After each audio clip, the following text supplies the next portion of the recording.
Well, good afternoon, everyone. So we would like to continue the discussion of one-to-one function, whatever we are doing in the last class. So in the last class, what we did, let me summarize once again that we have defined the one-to-one function, into function, and onto function, and after the definition, we came across some of the examples how to categorize some of the functions, whether they belong to the category of one-to-one, into, or onto function. So it's whenever we are writing y is equal to f x, f is nothing but a map. Okay, so what this map does, this map takes up a value belonging to the or takes up any value of x belonging to the domain of D and operates on it and maps it in the domain of y. So therefore, depending on the functional form this and the domain of x, this y is equal to f x presents a range of y in the domain of E. So this range, whether this range is a subset of the domain of y, that is E, whether this range is equal to the set R, and the range is denoted by R, whether R is equal to the set E, or whether R is a subset of E. Depending on that, we can categorize the function whether it is onto or into. If it is equal, then we call this function as onto. If R is a subset of E, we call this function as into. If for any two values of for a particular value of x in the D domain, there exists a unique value of f or y in the E domain, then we call it is a one-to-one function. If there exists more than one values in the domain of x and we return the same value in the domain of y after doing the mapping by the function f, then the function f is not one-to-one function. So we have already looked into couple of examples in the last class. We will look into some more examples in this class as well. Okay. So the next example goes like this. We have a function y is equal to f x is equal to sin x, and the x in radian lying in the domain 0 to pi by 2.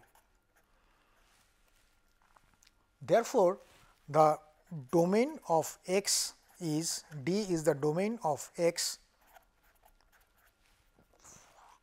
and this belongs to a set 0 to pi by 2, and once we put the value of the maximum value and the minimum value of x in the function, that will give you the range of function f.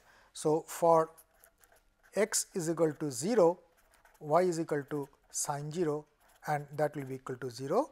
For x is equal to pi by 2, y is equal to sin pi by 2, and that will be equal to 1. So, therefore, the subset, therefore, the set R in the y domain is called range of y, and this range is a set lying between 0 and 1. Now, we have to check the function,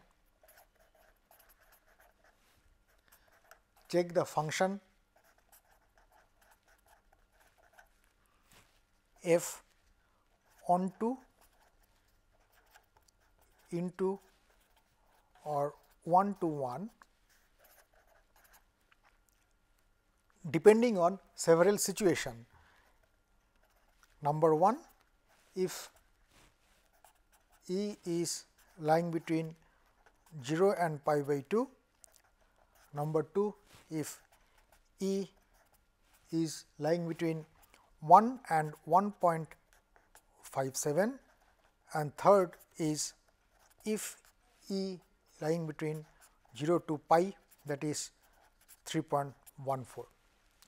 For these three separate cases, we have to check whether this function f is onto, into, or 1-to-1. Now, we have already determined the value of the set R, and for different 3 cases you have to compare whether R is a subset of E or not.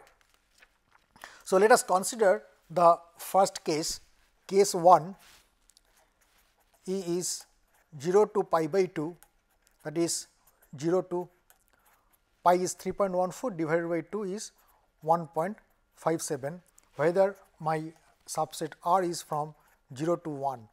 So, clearly if we have an axis like this, let us say this is 0, this is 1.57. So, 1 must be somewhere here. So, the subset, this is the set R and this is the set E, and of course, this R is a set which is nothing but a subset of set E. So, therefore, R belongs to E and it is a subset of E, and we come to a conclusion that f is an into function.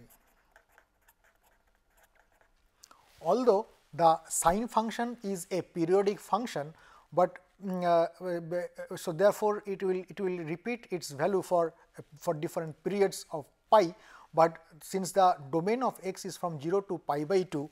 So, therefore, it will be having unique value of it will be assuming unique value corresponding to every value of x in the domain D from 0 to 1.57. That is the domain of x 0 to 1.57. So,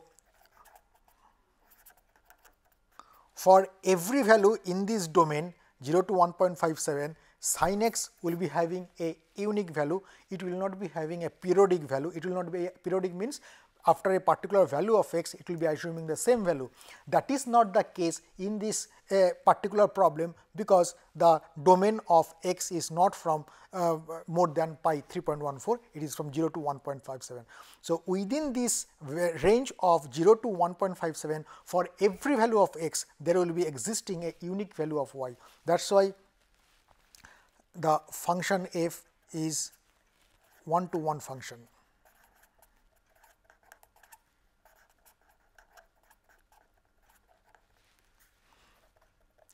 Next, we look into the part 2.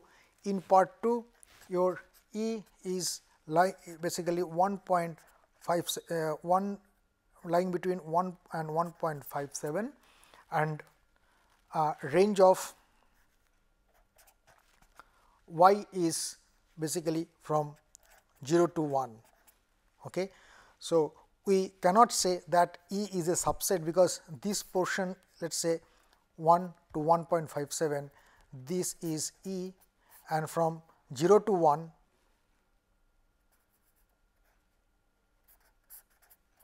this is R. So, we cannot say whether R is a subset of E or not. So, R is definitely not a subset of E. So, therefore, f is not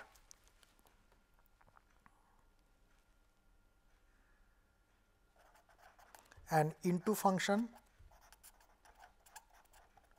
neither it is an R is not equal to E. So, it is not an onto function, but it is 1 to 1 function. Still this relation holds, because for every value of x, there exists a particular value of y in R, y in E domain. So, f is 1 to 1 function. Next, we look into the third part of the problem. The third part says that E is from 0 to pi.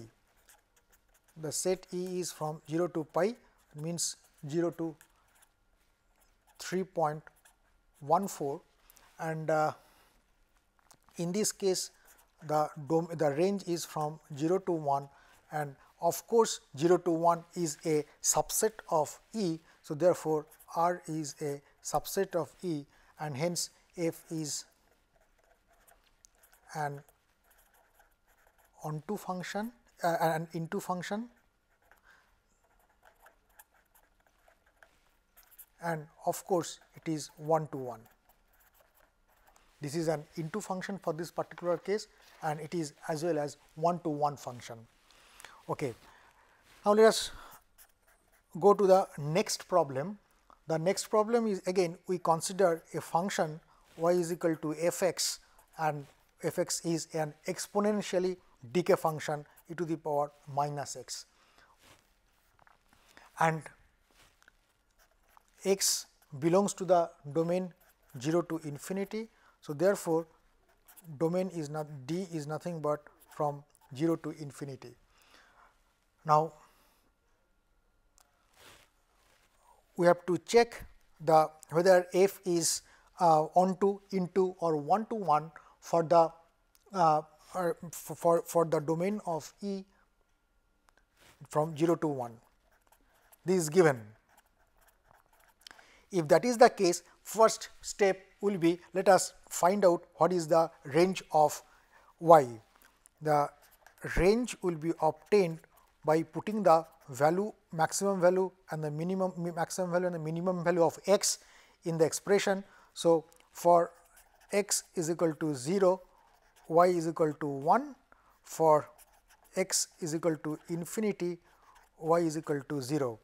So, therefore, the range is varying from 0 to 1, and in this particular case the R and E both are equal. These two sets are identical. So, therefore, we can say that f is an onto function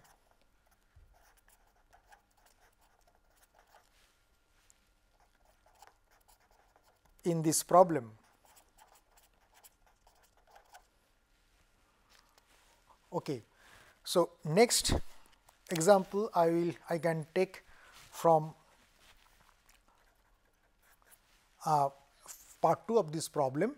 In this part we have to do the same thing if the set E is defined as 0 to infinity. It is not 0 to 1 in the earlier case. So, if this is the case, then what is the range of this problem? The actual range of this problem is from 0 to 1. So, of course, 0 to 1 is a subset of 0 to infinity in the real space. So, therefore, R belongs to the set E. So, therefore, f is an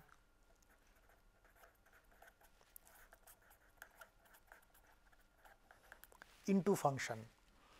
Okay. So, likewise we can depending on the problem we are dealing with, we can identify what is the definition or is the nature of the function, whether it is onto, into or one to one. In both the cases in part 1 and part 2, for every value of x. So, f x is equal to e to the power minus x. For every value of x, there will be a unique value of y existing in the domain of x. So, therefore, the function f is 1 to 1 for both the cases. Okay. So, let us move to the next problem. So, in this case our y is equal to f of x, and this in this case it is e to the power minus x by x.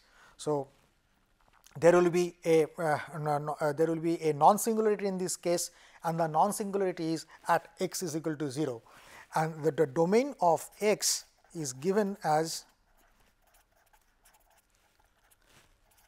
0 to infinity. So, therefore, our domain is basically from 0 to infinity. So, we can define our d is from 0 to infinity.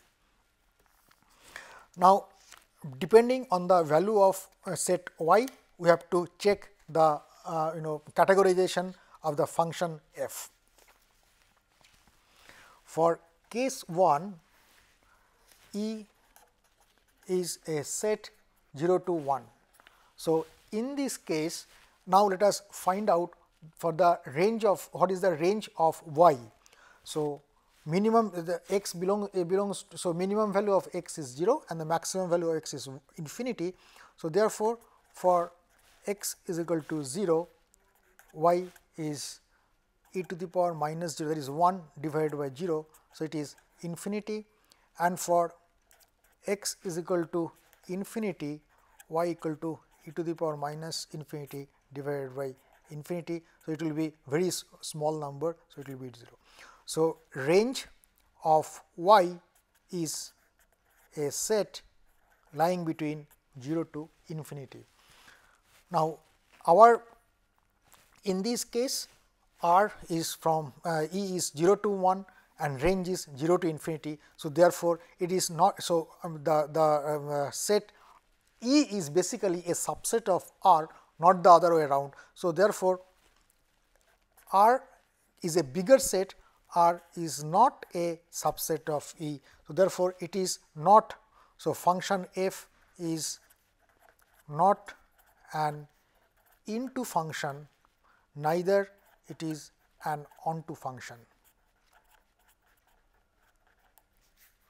but y is equal to e to the power minus x by x.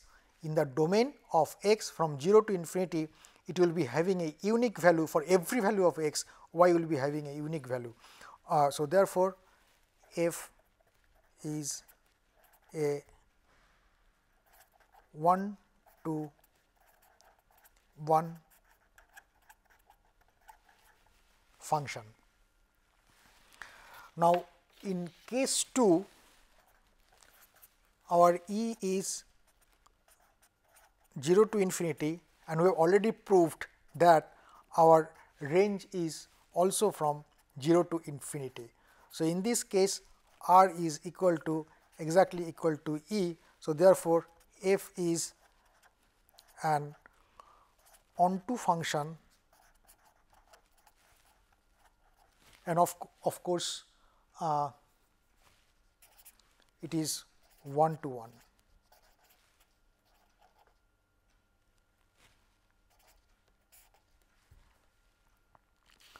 Okay. Now, let us go to the another problem, the problem number 4 maybe. So, in this case y is equal to f of x, and it is e to the power minus x divided by 1 minus e to the power minus x. Now, x belongs to the domain of x is from 0 to infinity. So, therefore, you can identify the domain from 0 to infinity. Okay. So, in this case we have to find out what is the nature of function f, whether it is onto, into or 1 to 1 for different values of x and for different sets of in case 1, the set E is from 0 to 1. In case 2, the set is from 0 to infinity. Okay. Now, let us first find out let us take up the problem number 1. First, let us find out what is the range of x. For x is equal to 0, y is equal to, it is e to the power minus 1 divided by e to the power minus 0 divided by 1 minus e to the power 0. So, it will be 1. So, 1, so in the denominator it will be 0. So, it will be infinity. In another case, when x is equal to infinity, then y is equal to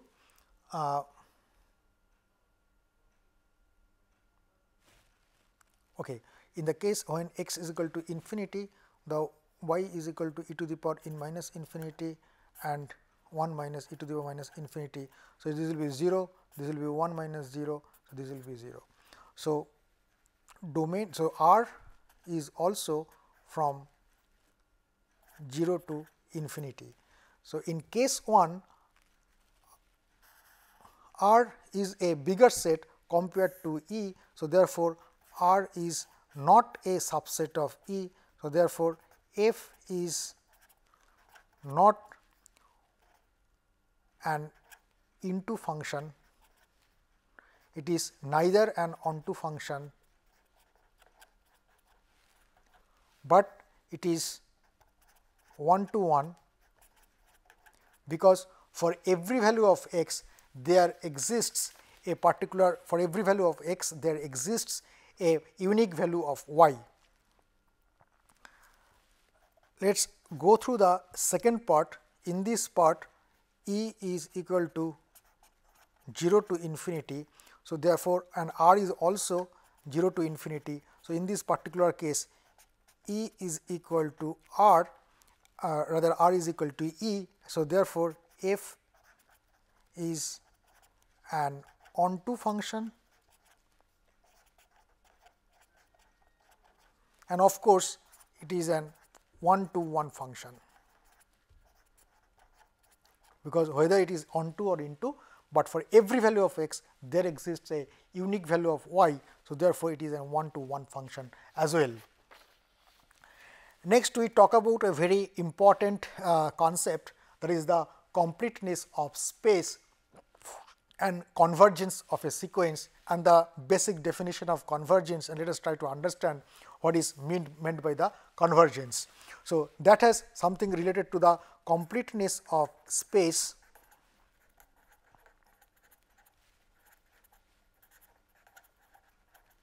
and it will be giving you giving us an idea what is the convergence. It gives an idea of convergence criteria of a sequence. Let us first talk about what is the definition of convergence. Let us talk about a sequence. Consider a sequence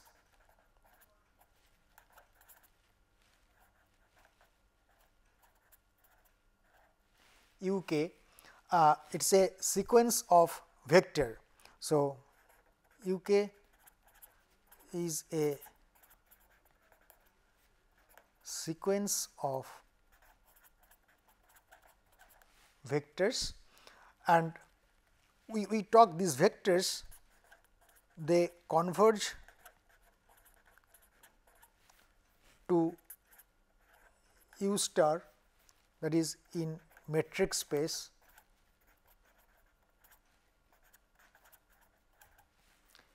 if the metric between U of kth element and U star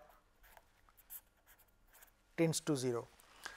If the metric between the kth element of the sequence and k is definitely a large number, kth element of the sequence and U star, then the metric between these two tends to 0, then we call this the sequence UK is converging to U star. Now, so what is the exact definition? To understand this concept, the exact definition is that UK, the sequence UK tends to U star, that is the element in the vector, if for every epsilon greater than 0, where epsilon is an extremely small number, there exists an n which is very large,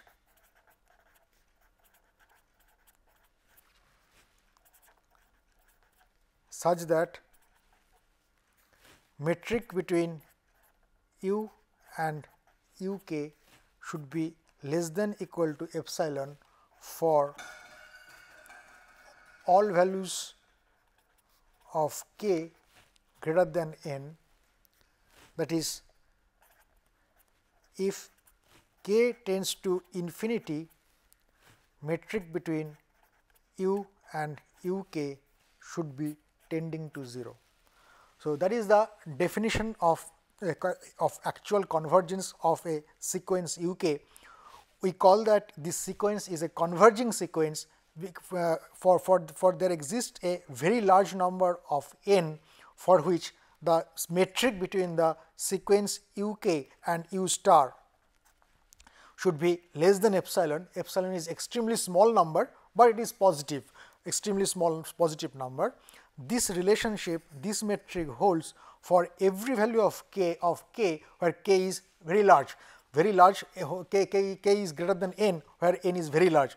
In other words, if n is very large and k is greater than n, then k tends to infinity, the metric between u star and uk tends to 0. Then we call this sequence uk as a converging sequence. This simply indicates that for very large number n, means for the later stage of the sequence, the sequence will be tending to a particular element in the vector space, in the metric space, and that particular if that is the case, then this sequence is called a converging sequence. Next, we define a Cauchy sequence.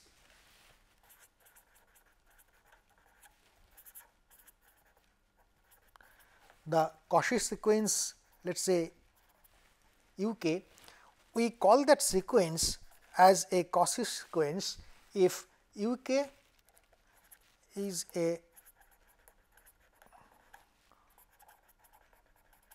Cauchy sequence if for each epsilon greater than 0 there exists m p such that the metric between um and up should be less than epsilon for m and p are much greater than n, where n is an arbitrary large number.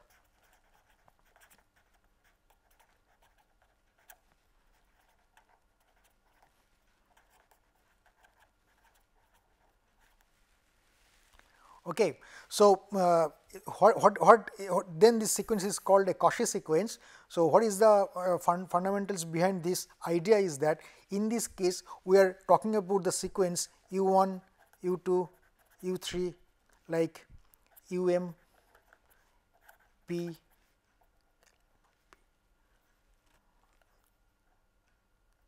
okay. So, this is a sequence. So, we try to find out metric between the two sequences, mth sequence and pth sequence, where m and p values are extremely high.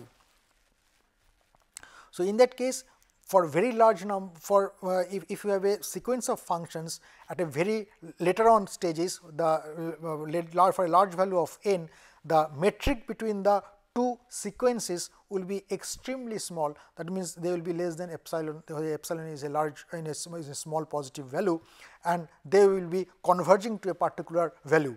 They will be converging to a particular point if it is the u is a function, and they will be converging to a particular element in the space if u is a vector. So, therefore, if this relationship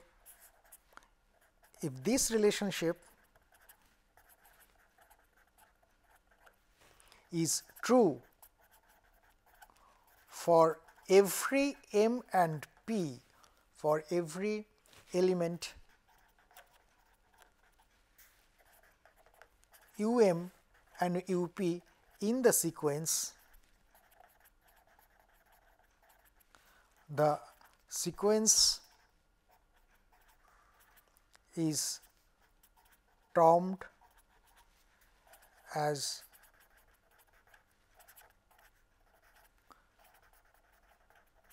Cauchy sequence. So, that means, if for particular value of m and particular value of p, where m and p is greater than n, if the metric between the two is very small, that will not help to term the sequence as Cauchy sequence.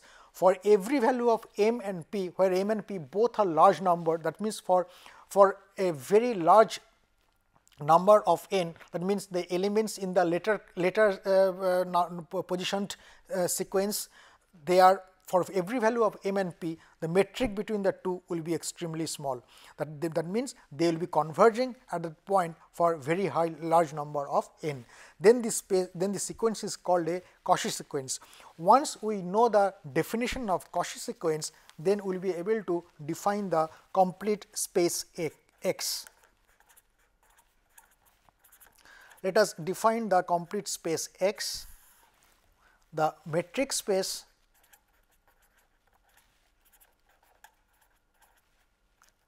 X is a complete space in which all Cauchy sequence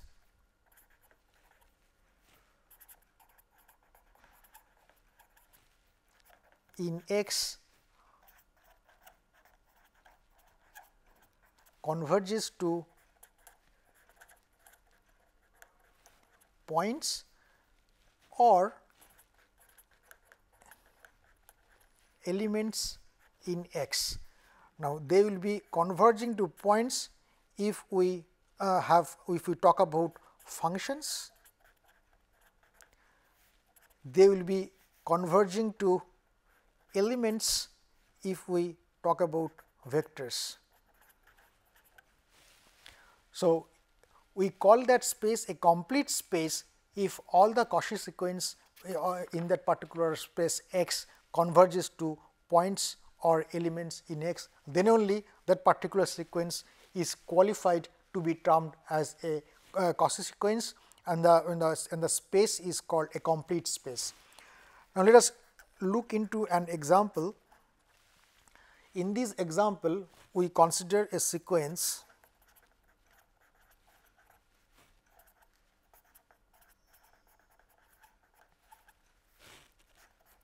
x n plus 1 is equal to 4 minus 1 over x n. Okay. So, suppose we have this sequence and let us try to generate this sequence, and to start with is let us assume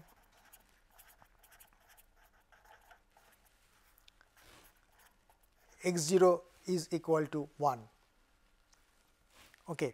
So, we generate the sequence. So, we put the value n equal to 0, 1, 2 like that. So, it will be x 1 will be nothing but 4 minus 1 over x 0. So, it will be 3, x 2 will be nothing but 4 minus 1 over x 1, x 1 is already we have found out it is 3, this is 4 minus 1 upon 3. So, it will be 3.67, then your x 3 is nothing but 4 minus 1 over x 2 is equal to 4 minus 1 over 3.67. So, this will be 3.73. Now, x 4 is 4 minus 1 over x 3 and this will be 4 minus 1 over 3.73.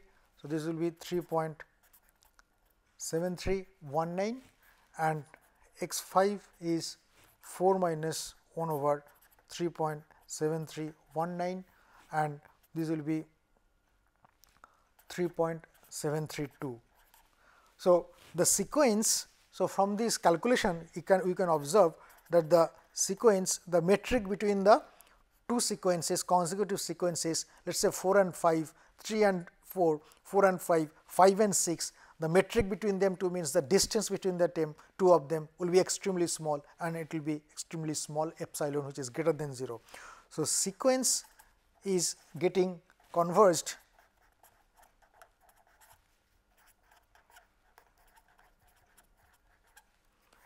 to the value 3.732. So, this is basically if we look into this equation, this particular value is nothing but the root of the quadratic equation x square minus 4x plus 1 for this particular problem. So, if you look into the root, one of the root is 2 plus root 3. So, it is 3.732. Okay, root 3 is 1.732. So, plus 2. So, it will be 3.732. So, therefore, this particular sequence that whatever we have developed for starting point x naught is equal to 1, it will be converging to a value 3.732. Therefore, this sequence is a converging sequence for large value of m and n. For large value, large m and n, the metric between x m and x n tends to epsilon, that is very small number, that means they tend to 0. Okay. So, therefore, the sequence we are talking about is a Cauchy sequence.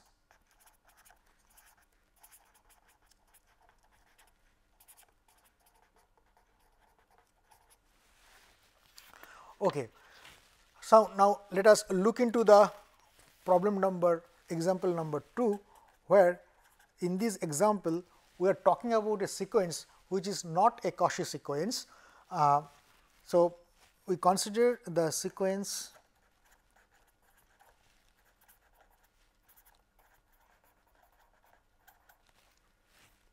u k x is equal to half plus 1 over pi tan inverse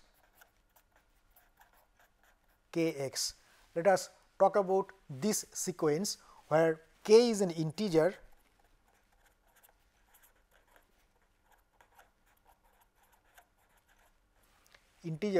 and x is lying between minus infinity to plus infinity. Its domain is basically the real line. Okay. So, let us find out what is u1 x. u1 x is nothing but half plus 1 over pi tan inverse x, and u3 x is just put k is equal to 3. So, what is u1 minus 1? u1 minus 1 is half plus 1 over pi tan inverse minus 1. So, this will be 1 upon 4, and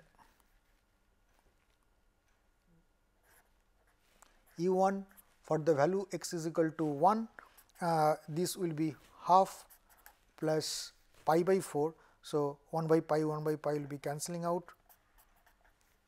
So, this will be by, so 1 by 2 plus 1 by 4 is equal to, so in this case it will be minus 1 by 4. So, 1 by 2 minus 1 by 4, it will be 1 by 4, and in this case 1 by 2 plus 1 by 4, it will be 3 by 4. Now, as k tends to infinity, for large value of k, as k tends to infinity, u k x is equal to 0. K tends to infinity means it will become 0 for x lying in between minus infinity to 0, and this value will be 1 for x lying between 0 to infinity.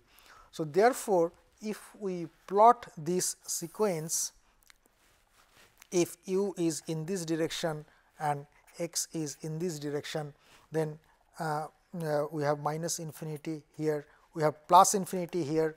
So, from minus infinity to 0, the u k value is basically the x axis. So, from minus infinity to this plus infinity, this minus infinity, from minus infinity to 0, u is equal to 0. So, you will be having a value here just superposing on the x axis. On the other hand, for x is equal to 0 to infinity, we have the value of u as 1 here.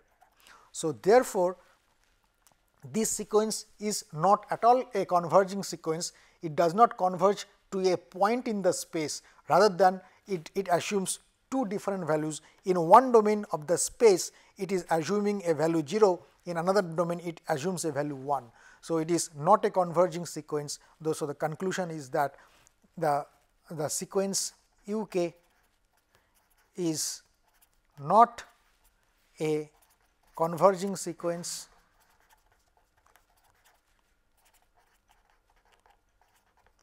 and the space comprising of this sequence is not a Cauchy sequence. Converging sequence and the space comprising of this is not also a complete space. U k is not a converging sequence, it is not a Cauchy sequence, and the space where this sequence belongs to, that space is not a complete space. Okay. So, next, so we have more or less covered the different aspects of onto function, into function, one-to-one function, as well as the define the Cauchy sequence. We define the convergence of a sequence, we define the completeness of space and how the Cauchy sequence will be connected to the completeness of a space, and how to calculate the how to determine whether the sequence is a converging, whether it is not converging, and how it is related to the completeness of the space. Next, we talk about some of the basic fundamentals of vectors.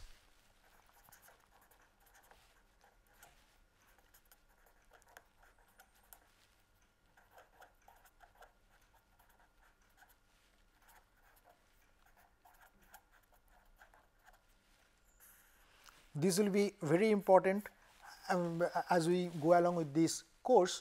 The first definition, we will just rebrushing our idea.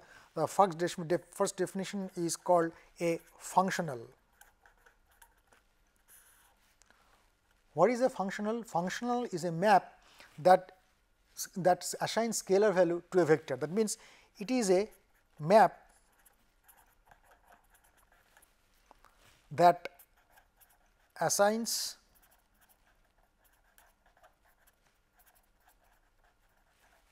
scalar to a vector or a function. So, that is called a functional. For example, T of u is equal to a to b ux dx. Okay. So, ux is a function, okay, between the limit x is equal to a and b, and t is basically a functional. T is a functional. This functional operates on ux within the limit a to b in this particular manner. It is in the form of integration. So, therefore, it result, what is the result? The result is a scalar. The result is basically a point, and that point is nothing but a scalar. So, a functional is a map that operates on a vector or a function and assigns it to a scalar. And what is that scalar? That scalar may be an element in the vector space, or it can be a point in a function space.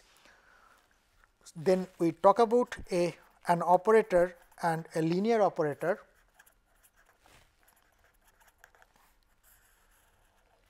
We term that operator as a linear operator if it satisfies the following criteria. Operator is a linear operator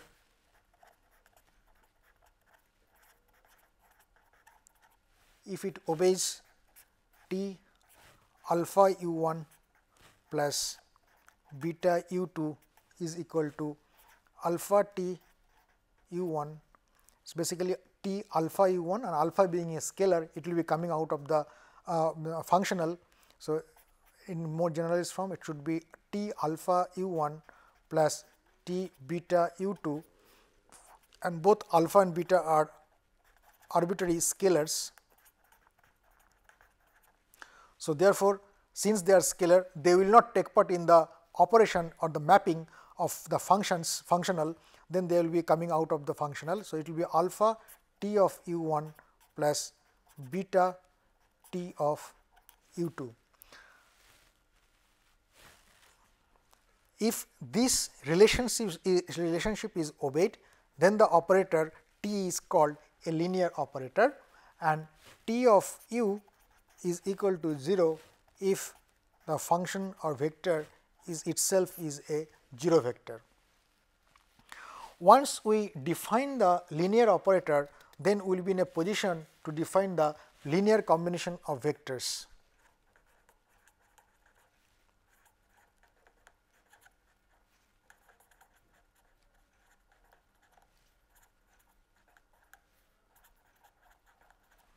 This concept is very important as far as solution of set of algebraic equations or set of ordinary differential equations are solved. Those will be appearing quite often in any chemical engineering application.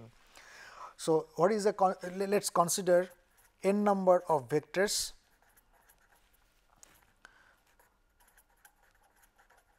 in n dimensional real space u1, u2, u3 up to un, where each of u I belongs to n dimensional real space.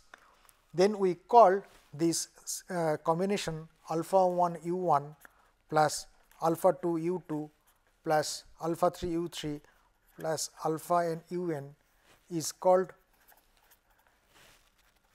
a linear combination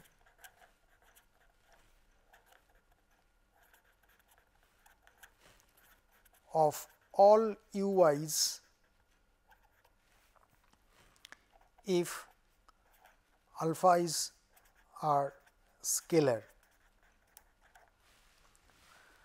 So, this gives the this expression gives a linear combination of all the vectors u1 to un, and each vector will be multiplied by a scalar, and if it is presented in a linear functional linear form, then this linear form is called a linear combination of all the vectors ui.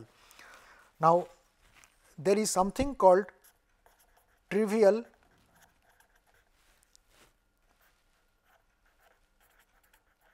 linear combination.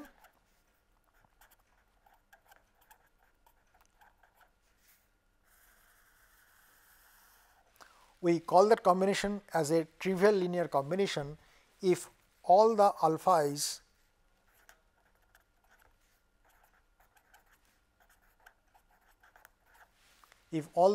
are 0, then we call that linear combination as a trivial combination. And what is non-trivial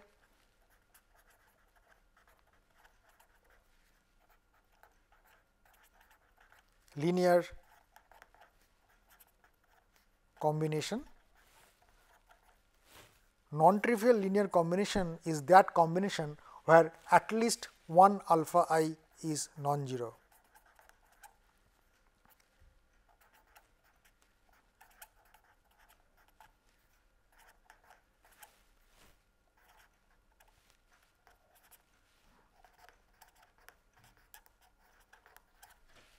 Where at least one alpha is non-zero, and we will be getting into a non-trivial linear combination where at least one alpha is non-zero. Once we get this linear combination concept very clear, then we will be in a position to define independent set of vectors, dependent set of vectors, and dimension of space. What is independent set of vectors?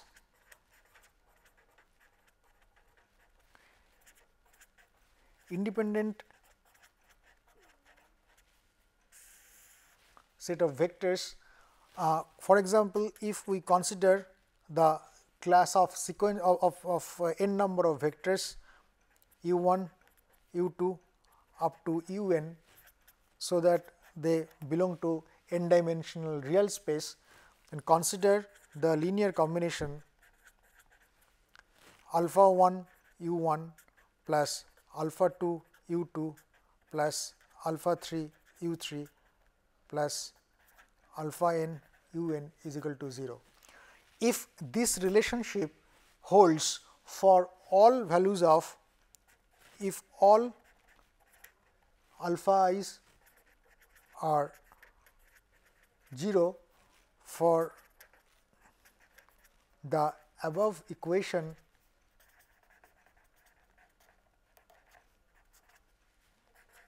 to hold, then ui constitutes an independent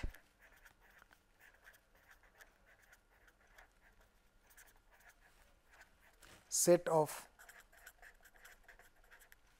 vectors. That means, if we have an equation, if we have a linear combination of all n number of vectors as alpha 1 u1 plus alpha 2 u2 plus alpha up to alpha n un, if the linear combination is equal to 0, to hold this relation good, you have to have all the alpha should be individually equal to 0, then this set of vectors is called independent set of vectors. In fact, this concept is absolutely important when we are solving the set of algebraic equations in any chemical engineering process. Probably in the chemical kinetics is one of the example. So, in that case, if you have 3 unknown and if you have 3 equations or equations or 3 vectors, then any fourth vector or fourth equation will be redundant. So, if the 3 unknowns are there, then there will be 3 equations should be minimum required to solve the system. So, independence of vector or independent or dependent set of vectors will be directly related to the redundancy of the solution, whether the solution is a unique solution, whether there is a multiple solution that is existing in your system. So, dependent vectors and independent vectors is definitely a very extremely important concept for the chemical engineers. Next, we talk about the dependent set of vectors.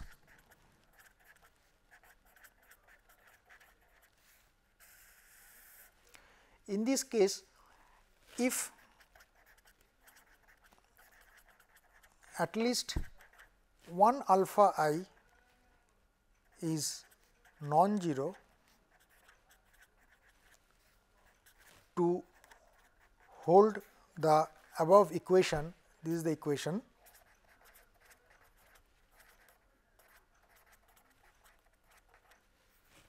then u I constitutes a set of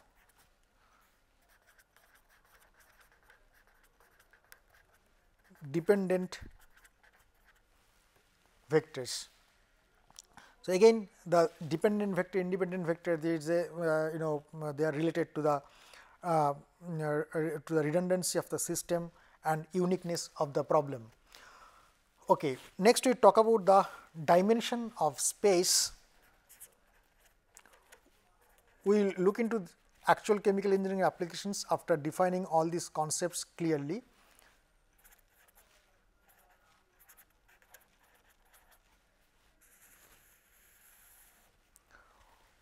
We call the dimension of space x. Suppose we consider a space x, and in this space in x we have n number of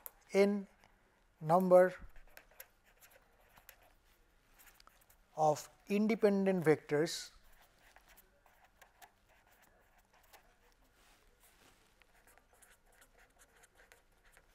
they can be functions as well. So, either vectors or functions, but every n plus 1 vector or function is a dependent one, dependent set, then we call space x is n dimensional.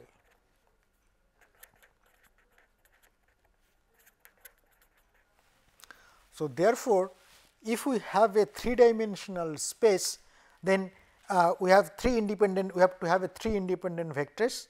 Every other vector present in the space can be expressed as a linear combination of these 3 independent vectors.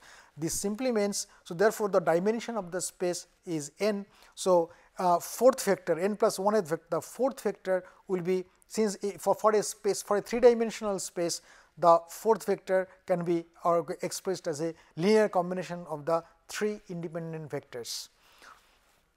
So, if we have a 10-dimensional space, then the so 11th vector will be basically a linear combination of the 10 independent vectors.